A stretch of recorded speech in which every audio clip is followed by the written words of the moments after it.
Là, on est un peu dans un autre discours.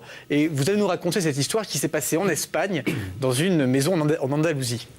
En Andalousie, oui, au mois d'août 1971, dans une maison très simple, très pauvre.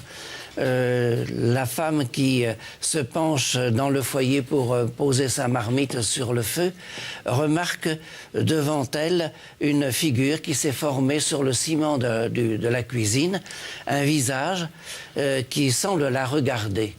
Et alors là, elle est absolument effrayée. Elle va appeler son fils qui va démolir ce visage à coups de pioche. Bon, puis après ça, on refait le ciment.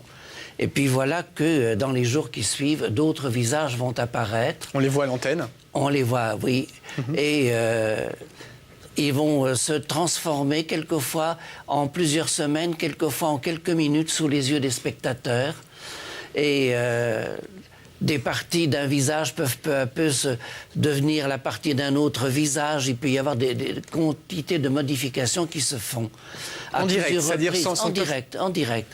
À plusieurs reprises, alors on va creuser le ciment, on va faire des analyses qu'on envoie dans des laboratoires. Il n'y a aucun pigment colorant, aucun, on en est certain.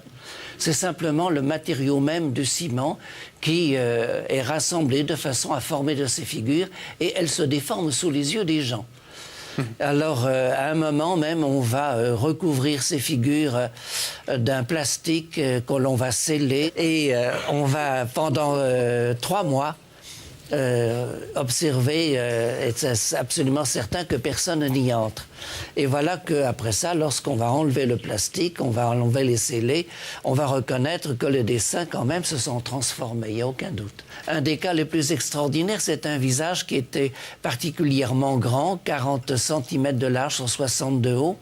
Et là, assez beau, on va arriver à enlever la plaque d'un seul tenant, et du coup, on va l'incruster dans le mur, en le recouvrant d'une vitre.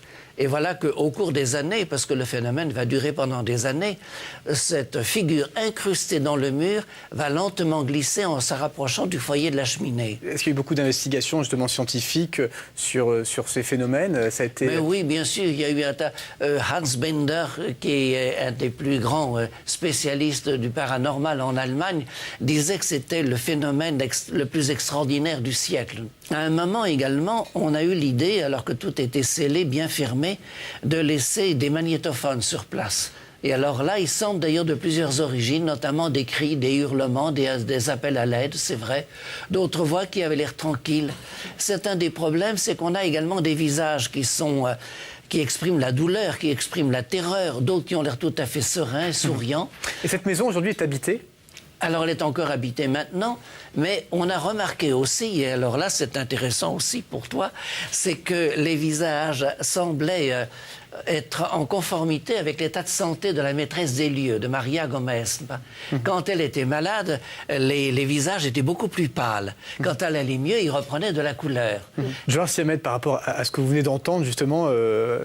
J'imagine, je ne vais pas vous demander une explication, hein, je serais vraiment cruel de faire ça, mais qu'est-ce que vous entendez à travers ce discours qui paraît très probant et on a vu des images? J'ai envie de dire pas grand-chose, dans la mesure où c'est une énigme, comme il y a beaucoup d'énigmes dans l'histoire de l'humanité. Ce qui m'intéresse, moi, c'est d'être comme un détective dans cette maison, c'est-à-dire vraiment de savoir l'histoire totale de toutes les familles qui ont... Puisqu'il y a toujours quand même une famille qui est là, il y a toujours de l'humain par qui ça transite. Il ne faut pas oublier ça. Alors, depuis qu'elle est morte, le phénomène a cessé, n'est-ce pas? Elle est morte en 2004 et le phénomène a cessé. Alors voilà, vous faites magnifiquement ma transition, Père Brune. Oui, le phénomène qui cesse lorsque la maîtresse de maison disparaît, malgré tout. Il y a un lien certainement avec cette femme, sans aucun doute. Mais il y a quand même